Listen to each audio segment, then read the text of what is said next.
Center, a Minis Galleria, Bud Light, Sprint, and Twin Peaks as well. And it's our pleasure now to be joined by Clint Bowyer, who we kind of consider our local driver here in the Kansas City area. Of course, Todd's back in Kansas City. I'm here in New York City.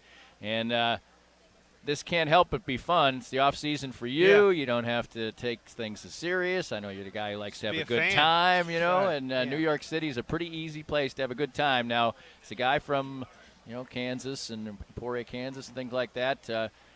You like the big city? Like coming to the big city? To be honest with you, a little intimidating. Growing up in Kansas and Emporia, it is a little intimidating. But I love coming to these Super Bowls. We've been coming with NASCAR. Always bring, they bring. I've been lucky enough to be in NAS the last three years. But just kind of talk about our sport, be around. But for me, learn. I'm taking it all in, learning what makes this world go round and round. I mean, there's a lot to be learned from the NFL, but still very proud of what NASCAR does, being able to interact with fans and building a platform for our sponsors to get a bang for their buck, to keep them coming back. But you learn a lot of things. There's a lot of networking going on at the Super Bowl. It's unbelievable the amount of people, the exposure that are in this city because of this event. So it's fun to be here, but I'm looking forward to Sunday and getting all that out of the way, getting a beer in my hands and being a fan, being a football fan. Todd?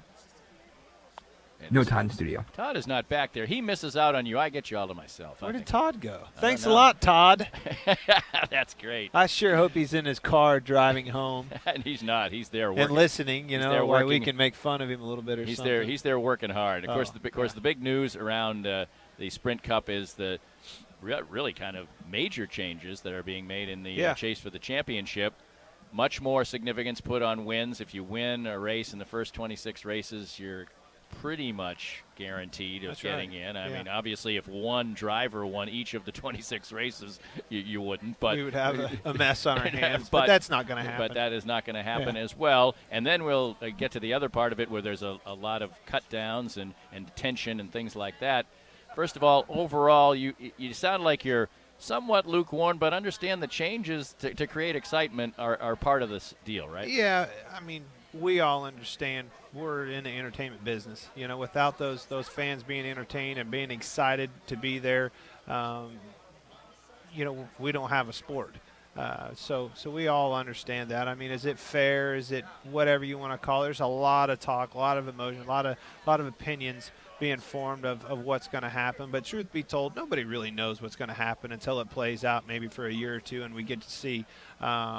But like you said, there is one thing we all agree on, and that's the simple fact that it's going to be crazy exciting to watch that chase at the end of the year. Well, for those who haven't heard, victory is going to be far more important. And then you expand the chase field from 12 to 16 drivers. That's got to be considered good. I would think. More opportunities. And I think I don't know. Are there contract bonuses and things like that for making the chase? I would assume that drivers have that. There is, and that's going to have to be adjusted. That was the one thing that I didn't like about it because, I was one of them. I mean, it is a bonus, making the chase. That's part of a very elite group that got a lot of exposure, and it was worth more money. You could sell that to a sponsor because it just flat out was worth more money. But nonetheless, it's still you're part of that elite group, and you'll just have to readjust it to be there in the points. And after every 3 chase races, and it's going to be a cut down, 16 to 12, 8, and then 4 after chase race 9. So there'll be only 4 guys who are really eligible for the chase. The other guys will still battling be driving. it out for a championship. That's going to be wild. Yeah, that'll be crazy. And so now that's something you could sell to a sponsor. Yeah. I was in the Final Four. There's going to be a Final Four. You're a basketball fan. There's going to be a Final Four of Sprint Cup racing. That's kind of cool. Yeah, but that is what the other thing that's cool about racing is you can have the Final Four, and that is the championship. You don't have to go one more bracket. The bracket's done. The buck stops here. All the money's on the line, and go for broke. Right. Now, do you think it will make a change in philosophy for guys to know how much a win? Everybody wants to win. Yeah. But to know how much a win, and certain times you'll hear drivers say, well, I didn't really have a winning car today. Yeah. And they said, well, we did pretty well to get to 6th. Well, Yeah. 6th ain't going to mean as much now. Top 10s are not going to mean as much. So No. will it be a change in philosophy? No, because every time I go to the racetrack, I go to win.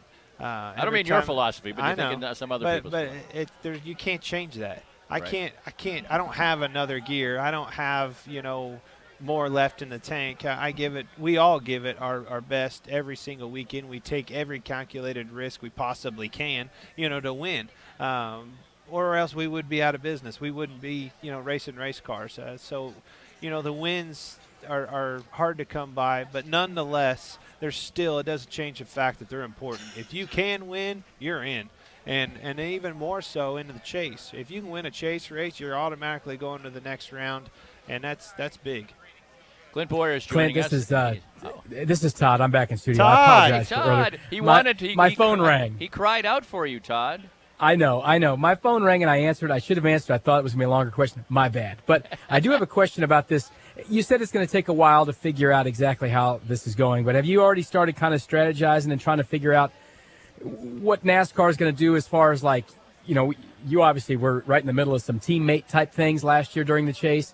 Are they going to tweak some of those deals? Or how will they operate? How important it is to win and to advance on. It's even more important now than it was when you were involved till the very end, no matter what. I think they'll regulate it exactly the way they always have.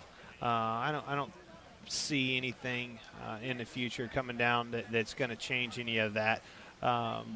Even that Final Four, looking at that last race and in any kind of situation, I mean, it's going to be wild. And if you have a shot at it, you're going to have, emotions going through your mind. I mean, all right, I've already got the other two beat. If I can get around this guy, I just won me a championship. But it's not like you're going to go up there and dump him. I mean, trust me, he's got teammates on the racetrack. He's got allies. If you go up there and crash him, you're probably not going to make it to the finish line. Right, and the other part, I guess, that would pop into somebody's head is that if you've won a race in the chase, you're already advanced to the next round, yeah, and you got a teammate, you kind of got the leeway to help them. Yeah, well, they're going to have to keep an eye on that a little bit, aren't they? There's at the super speedways. That's the only place you can truly help a teammate. You can push them. You can do things that are going to help each other get to the front. You can stay connected and work together. Everywhere else, you don't even know where they're at. I mean, it's just the way it is. You're focused on your race car, hitting your marks, and getting the most out of what you got going on, because it's a lot. You're trying to make adjustments. If you are fast, you're trying to keep it fast, and all the while keep those guys from getting back around you. So there's just so many agendas on a racetrack, you can't possibly keep up with all of them. We're talking to Clint Bowyer, the pride of Emporia, right down the road here, about the new changes in NASCAR.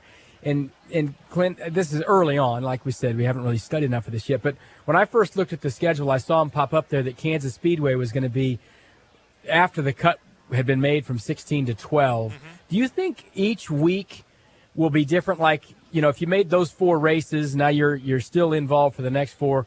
Will it ratchet up even, the next will the one right before the one that makes the cut be the craziest race? You're exactly right. Of those segments? I can't help but not think that way. I mean, why wouldn't it? I think it's definitely going to ratchet up. The tension is just going to keep getting higher and higher. Can you imagine being in a race, the last race, with 4 teams? You only got to outrun 3 of them. I mean, that's the only 3 cars you're racing. As long as you finish in front of all 3 of those, you just won a NASCAR Sprint Cup championship. That's putting it all out there on the line and going for it. Well, before we let you go, what do you got coming up? Is about the start of testing season and things like that? Yeah, we've been working. I mean, obviously, the Daytona 500, our Super Bowl is coming up February 23rd, but I'm here. We're here at the Super Bowl. I wanted to talk about that a little bit. I mean, we watched these Broncos beat our Chiefs not once but twice.